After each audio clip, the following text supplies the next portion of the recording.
Hello बच्चों, बेटा last video में हमने एप्लीकेशन डिस्कस की थी। एक ही एप्लीकेशन डिस्कस की है, अभी तक और भी है, लेकिन उससे पहले एक रूल डिस्कस किया जाएगा। बट मैं एक बार लास्ट आपसे डिस्कस कर लेती हूँ कि हमारा लास्ट रिजल्ट क्या आया था स्ट्रेट कंडक्टर के लिए। ये स्ट्रेट कंडक्टर लिया था करंट कैरिंग कंडक्टर, ओके।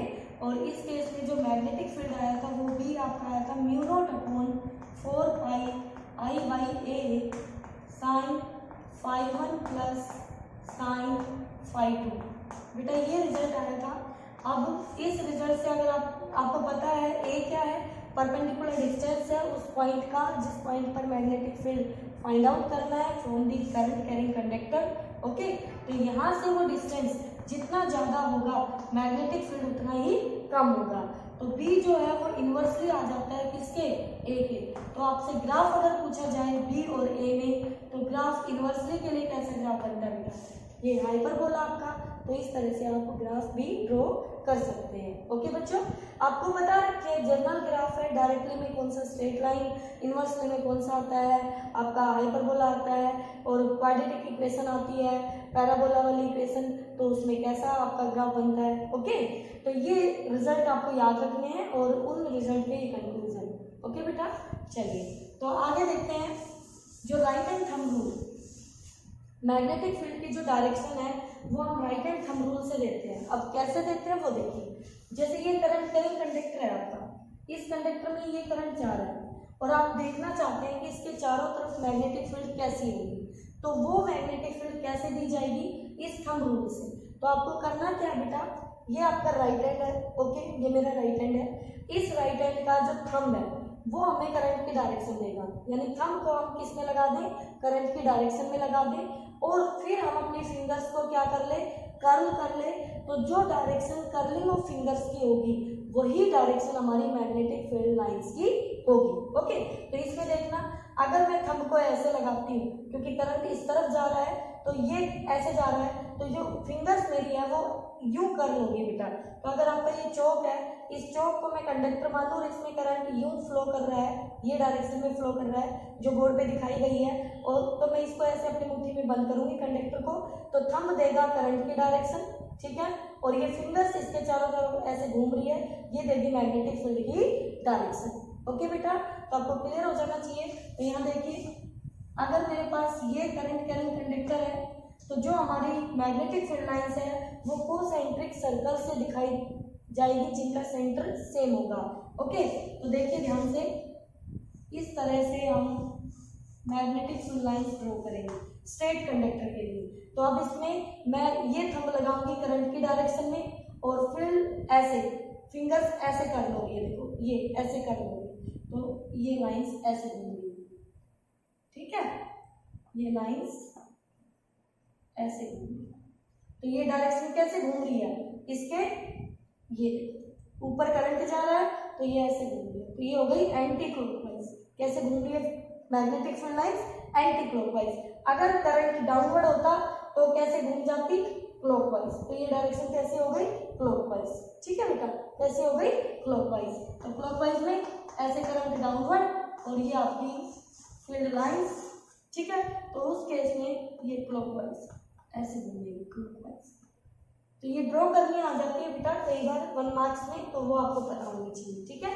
तो ये हो गया आपके पास राइट हैंड थंब रूल से कैसे हम डायरेक्शंस दिखाते हैं। अब 2 डायरेक्शन हम दिखाते हैं कि ये जो बोर्ड है, इस बोर्ड में अगर हमें दिखानी पड़े perpendicular inward, perpendicular inward, perpendicular outward, तो हम बार बार ऐसे लिखेंगे नहीं, उनको रिप्रेजेंट करेंगे सिंबल से। तो परपेंडिकुलर इनवर्ड के लिए सिंबल होता है क्रॉस और ऐसे ये सर्कल, और परपेंडिकुलर आउटवर्ड के लिए होता है डॉट और ऐसे ये सर्कल। शायद मैं ये पहले डिस्कस कर चुकी होंगी आपके साथ, ये डायरेक्शंस दिखाना, ठीक है। डॉट और सर्कल ये परपेंडिकुलर आउटवर्ड डायरेक्शन दिखाता है और ये परपेंडिकुलर इनवर्ड डायरेक्शन दिखाता है, ठीक है। अब अगर मैं यूँ कह दूँ कि यहाँ पर ये कंडक्टर है मेरे पास, ये मेरा चौक है, ये कंडक्टर है, और ये इस बोर्ड में से ऐसे पास हो रहा है, परपेंडिकुलरली ऐसे क्रॉस हो रहा है, और इसमें मुझे करंट की डायरेक्शन दिखानी है। तो मैंने मान लो यहाँ पर ये लगा दिया क्रॉस और ये सर्कल कर दिया, तो मैंने कहा जिस जगह आप ये देख रहे हैं क्रॉस सर्कल, यहाँ पे करंट कैरिंग कंडक्टर है, तो ये क्रॉस हमें बता रहा है कि उस करंट की जो डायरेक्शन है वो परपेंडिकुलर इनवर्ड है। ठीक है, कंडक्टर कैसे रखा है, परपेंडिकुलर, और डायरेक्शन कैसे है, इनवर्ड। अगर दूसरा कंडक्टर ऐसे हो तो उसमें हम कहेंगे परपेंडिकुलर रखा है इस प्लेन के, और करंट की डायरेक्शन कैसे है, आउटवर्ड। समझ में आ गया बेटा? ठीक है, चलिए अब देखिए एक न्यूमेरिकल है जो आपने लास्ट एप्लीकेशन डिस्कस की है, उसी एप्लीकेशन पर क्या दिया गया है, एक स्क्वायर है हमारे पास ऐसे स्क्वायर फॉर्म में, P Q R S, side L L दी गई है, या जो भी एल ए ले लीजिए आप, कोई फर्क नहीं पड़ता। ठीक है, मैंने आपके एग्जाम बुक में आपका ए नोट कर रखा है, तो आप ए ले लीजिए, आपको कंफ्यूजन नहीं होना चाहिए। ठीक है, बाकी सिंबल है, कुछ ऐसा फर्क नहीं पड़ता है। ठीक है, करंट की डायरेक्शन ये है, इस लूप में करंट ऐसे घूम रहा है, कैसे घूम रहा है बच्चों, अभी ये कैसे डायरेक्शन है, क्लॉकवाइज घूम रहा है ऐसे करंट। ठीक है, तो ये कहता है कि एट द सेंटर, उसने सेंटर नहीं डायग्राम बना के दे दिया, उसने कहा है फाइंड बी वेक्टर यानी magnetic field at O point, at O point. ठीक है बेटा, तो हमें यहाँ पर इनकी वजह से यहाँ पर डिस्कस करना है। तो अब आप इस पूरे को एक स्क्वायर मत देखिए, आप सिर्फ एक स्ट्रेट कंडक्टर को देखिए, ये एक स्ट्रेट कंडक्टर है, ऐसे ये एक स्ट्रेट कंडक्टर है, ऐसे ये एक स्ट्रेट कंडक्टर है, और ऐसे ये एक स्ट्रेट कंडक्टर है।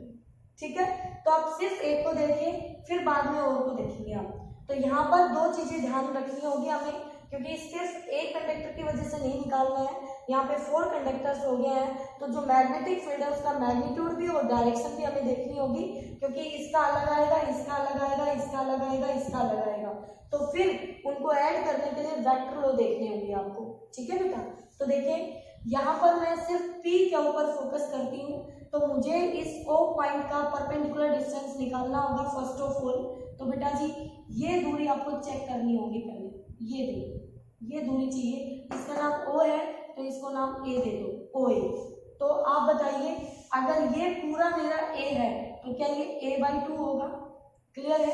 बोलो बच्चों, a/2 होगा, बिल्कुल। अब मुझे ये पता है कि ये a/2 है, और बेटा जी ये इसका परपेंडिकुलर बाइसेक्टर है, ये इसका परपेंडिकुलर, तो ये पूरी दूरी a है, तो ये भी a/2 होगी और ये भी a/2, तो ये एंगल आपका 45 मिलेगा आपको, ऑल्सो दिस एंगल भी 45 मिलेगा आपको। ठीक है, तो मुझे जो जो बातें मालूम होनी चाहिए थी एक स्ट्रेट कंडक्टर के लिए वो मालूम चल चुकी है। एक की दूरी पता होनी चाहिए थी मुझे, और एंगल्स पता होने चाहिए थे, यानी फाई वन फाई टू की वैल्यू। ठीक है बेटा, तो बताइए यहाँ से मैग्नेटिक फील्ड यानी B due to P Q की वजह से लिखूंगी, तो mu not upon 4 pi I upon A, यहाँ पर डिस्टेंस होता था परपेंडिकुलर, अब वो परपेंडिकुलर डिस्टेंस है a/2, तो ये a/2 पुट कर दिया।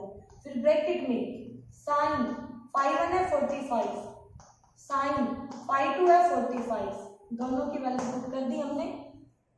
ठीक है, अब इसको सोल्व कर लेते हैं, तो पी क्यू की वजह से आ गया हमारा म्यू नोट अपॉन 4 पाई, 2 ऊपर गया 2i/a, साइन 45 1/√2, साइन 45 1/√2, तो क्या 2/√2 हो जाएगा? बिल्कुल मैम।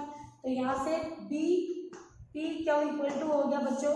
अब म्यू नॉट अपॉन 4 पाई को एज इट इज रखिए, इसको चेंज मत करिए, और यहाँ से इसको कैंसिल करें तो क्या 2√2i/a आएगा, और इसको 1 डाल दीजिए। ठीक है, अब पी क्यू की वजह से डायरेक्शन और चेक कर लीजिए।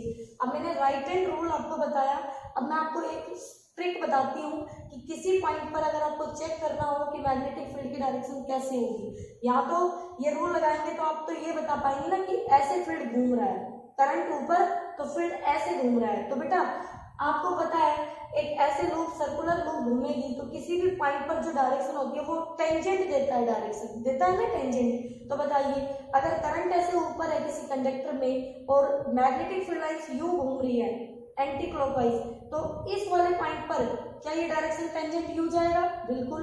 फिर आगे घूमते हुए इस वाले पॉइंट पे क्या टेंजेंट ऐसे जाएगा? बिल्कुल। इस वाले पॉइंट पे टेंजेंट ऐसे आएगा बिल्कुल, और इस वाले पॉइंट पे टेंजेंट इस तरह आएगा आपकी तरफ। दिख रहा है आपको? तो देखो आपको जिस पॉइंट पे चेक करना है उस पॉइंट पे आप अपनी फिंगर्स खोल दीजिए, और जो आपके पास हथेली है उसकी जो डायरेक्शन आए, मतलब अगर वो ऐसे आपने खोली तो वो इनवर्ड, यानी आप जिस तरफ से देख रहे हैं वो अंदर की तरफ खुल रही है, और ऐसे अगर खुलती है तो वो आपकी तरफ आउटवर्ड, इस तरह से वो डायरेक्शन बताएगी। तो यहाँ देखिए थंब को लगा दो कंडक्टर यानी करंट की डायरेक्शन में, और पॉइंट पर अपनी फिंगर्स खोल दो, तो हथेली मेरी कहाँ दिखा रही है? इनवर्ड। तो बेटा इसकी जो डायरेक्शन होगी, अगर इस पे वेक्टर लगाऊं तो मुझे यहाँ डायरेक्शन भी शो करनी होगी बिल्कुल, और इनवर्ड के लिए कौन आता है? क्रॉस, और ये मैंने लगा दिया ऐसे डायरेक्शन रिप्रेजेंट करी। तो ये अब इसकी वेक्टर फॉर्म हो गई। ये क्या हो गई? Vector form. तो बेटा देखो एक की वजह से आया और सारे के सारे आइडेंटिकल है, ये वाली दूरी भी a/2 है, ये वाली दूरी भी a/2 है, और ये वाली दूरी भी a/2 है, बट मैग्नीट्यूड तो सबका सेम आएगा ये।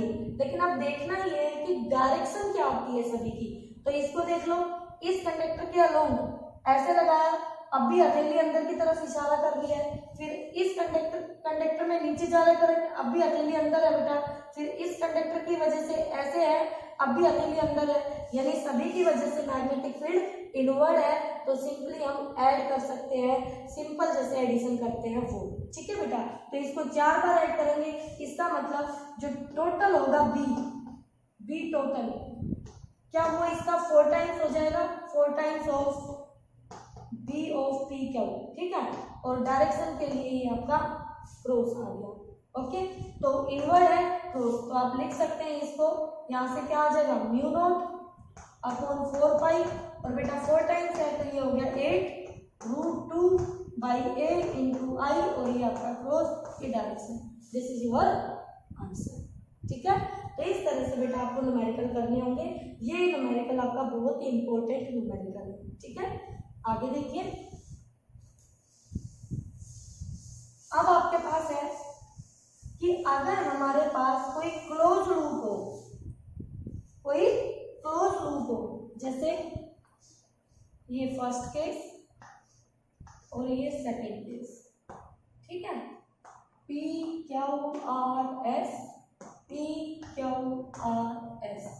पहले केस में यहां से करंट आई एंटर किया और यहां से करंट बाहर निकल गया। ध्यान से देखिए बच्चों, जो हमने लास्ट एग्जांपल किया उसमें करंट बाहर नहीं निकला, एक ही डायरेक्शन में घूम रहा था, देखो ऐसे। लेकिन यहाँ पर ये करंट आई आया तो यहाँ 2 रास्ते दिखाई दिए। अब दोनों रास्ते, अब ये स्क्वायर है यानी साइड ए है, तो ये जो वायर है इनका रेजिस्टेंस सेम होगा, तो जितनी वायर ये है उतनी वायर ये है, तो दोनों तरफ करंट आधा आधा डिवाइड होगा, I/2 कोई दिक्कत नहीं है, और ऐसे जाके वापस आई बन गया। ठीक है, अब देखो इसकी वजह से सेंटर पर, ये आपने सेंटर पे दिखा लो, ओ पॉइंट जहाँ पे आपको बी नेट फाइंड आउट करना है, ओ पॉइंट पे, तो सेंटर पे, कहाँ पे? सेंटर पे बता रहे हैं आप। ठीक है, तो देखिए इसकी वजह से अंदर, ठीक है, अब इस वाले की वजह से अंदर, बट इसमें करंट ऊपर जा रहा है, करंट ऊपर हथेली बाहर, इसकी वजह से बाहर, इसमें करंट इस तरफ हथेली बाहर, 2 की वजह से अंदर, 2 की वजह से बाहर, तो नेट 0 हो गया। तो बी नेट क्या हो गया? At O point equal to 0। बोलो बच्चे समझ आया कि नहीं? तो इसका कंक्लूजन ये हुआ कि अगर किसी कंडक्टर में ऐसे क्लोज लूप और वो सिमेट्रिक होनी चाहिए, ऐसे सभी साइड सेम होनी चाहिए, किसी कॉर्नर से एंटर कर रहा हो करंट और दूसरे कॉर्नर से कहीं और से करंट बाहर आ रहा हो, लीव कर रहा हो, तो सेंटर पे ऑलवेज 0 मैग्नेटिक फील्ड बनेगा। ठीक है, तो आप इस एग्जांपल से और समझ जाएंगे। यहां से करंट एंटर कर रहा है आई, यहां से करंट लीव कर रहा है आई। ठीक है, अब 1 2 3, ये 3 वायर है यानी इसका 3 टाइम्स रेजिस्टेंस है। अगर इसका रेजिस्टेंस R है तो इसका रेजिस्टेंस 3R होगा। ठीक है, अब इन दोनों पॉइंटों के बीच में दोनों रेजिस्टेंस, मतलब इस सर्किट को कुछ इस तरह से बना सकती हूँ। ठीक है, एक रेजिस्टेंस, दूसरा रेजिस्टेंस, इसकी वैल्यू 3R, इसकी वैल्यू R, और यहाँ से करंट जा रहा है I, और यहाँ से न्यू हो रहा है I, तो इसमें करंट गया I1 और इसमें करंट गया I2, अलग अलग जाएगा बिल्कुल, क्योंकि यहाँ वायर सिर्फ एक पार्ट है और यहाँ वायर के 3 पार्ट है इन दोनों के बीच में, ठीक है। तो आपके पास यहाँ करंट आएगा 3I/4 और यहाँ करंट आएगा I/4। कैसे आया वो यहाँ देख लीजिए। करंट निकालना आपको आता है, अगर I2 निकालना है I2, तो I2 निकालना है तो क्या करते हैं, ये वाला रेजिस्टेंस अपॉन में total resistance 3R + R 4R into में टोटल करंट, तो I2 इक्वल टू R से R कैंसिल I/4, तो I2 की वैल्यू आ गई I/4, ठीक है। पैरेलल कॉम्बिनेशन बेटा सिखा रखा है आपको। I1 चेक कर लीजिए, दूसरे का resistance 3R upon total resistance 4R, total current R से R गया तो यहाँ आ गया 3/4I, तो ये I1 की वैल्यू आ गई। तो यहाँ से I1 आया और यहाँ से I/4 आया। अब आपको यहाँ बताना है इस पॉइंट पे, तो देखिए अगर इस एक हिस्से में I/4 जा रहा है तो इसमें भी I/4 जाएगा, बिल्कुल मैम, इसमें भी I/4 जाएगा, बिल्कुल मैम, और तीनों की वजह से जो मैग्नेटिक फील्ड आएगा वो सेम डायरेक्शन में आएगा, वो सेम डायरेक्शन में आएगा, यानी एक की वजह से जो है तो तीनों की वजह से 3 टाइम्स, बट ये अकेला ही इसका 3 टाइम्स दे रहा है, ये तीनों मिलके जितना दे रहे हैं उतना ही ये अकेला दे रहा है, लेकिन ये परपेंडिकुलर आउट और ये तीनों मिलके परपेंडिकुलर इन। तो फिर से अगेन बी नेट क्या हो गया बच्चों, एट O पॉइंट 0। तो मैंने यही समझाया है बेटा आपको कि क्लोज लूप ऐसे रेगुलर क्लोज लूप आपके पास आ जाती है और उसमें कोई करंट एक एंड से एंटर कर रहा हो एक कॉर्नर से और किसी अदर कॉर्नर से लीव कर रहा हो उस सर्किट को, तो वहां पर सेंटर पर फोकस करना, सेंटर पर जो मैग्नेटिक फील्ड होगा वो 0 होगा, ठीक है बेटा, क्लियर है आपको? ओके। अब इसके बाद आपके लिए टास्क है जो आपको अपने होमवर्क पेज में मिल जाएंगे। दिया क्या है टास्क में वो देख लीजिए। एक इक्विलेटरल ट्रायंगल दी है बेटा, ठीक है, उसके सेंट्रोइड पर यहाँ पर ये सेंट्रोइड बनेगा O पॉइंट और ऐसे PQR ये आपकी ट्रायंगल है, साइड LL देगी, ठीक है, और ये करंट I फ्लो कर रहा है इसमें, ऐसे I करंट है, तो यहाँ मैग्नेटिक फील्ड बताना, ठीक है। मैंने आपको नोट्स में लिख के भी दिया है ये जो दूरी है ये दूरी कितनी है, और हालांकि ये मैं आपको समझा चुकी हूँ पहले भी कि ये दूरी कैसे निकाली जाती है, और ये दूरी कितनी है ये भी मैंने आपको बता रखा है, ठीक है। तो हमें यहाँ पर इस दूरी की जरूरत पड़ने वाली है क्योंकि ये स्ट्रेट कंडक्टर है और ये उसका वो परपेंडिकुलर डिस्टेंस है जो आप O पॉइंट पर फाइंड आउट करने वाले हो मैग्नेटिक फील्ड, ठीक है। ये आपका पहला क्वेश्चन।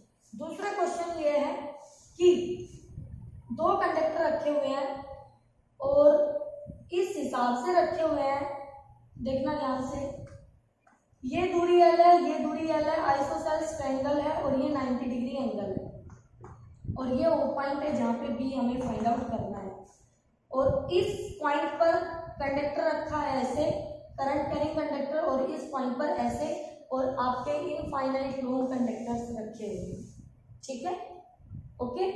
तो ये कंडक्टर, इसमें करंट परपेंडिकुलर इनवर्ड और इसमें करंट परपेंडिकुलर आउटवर्ड, उस कंडक्टर के परपेंडिकुलर डिस्टेंस हो गया वो पॉइंट के लिए L और इसके लिए L। अब आपको देखना ये है कि इस कंडक्टर की वजह से यहाँ पे मैग्नेटिक फील्ड की डायरेक्शन क्या आती है, इसकी वजह से क्या आती है। जिस बच्चे से ये क्वेश्चन हो जाता है बेटा उसको ये समझ में आ जाएगा और वो लगभग सारे क्वेश्चन कर लेगा, ठीक है बेटा। तो ये आपके टास्क है, ये आपको खुद प्रैक्टिस करनी है, ओके। कोई डाउट हो तो आप पूछ सकते हैं, ओके बच्चा।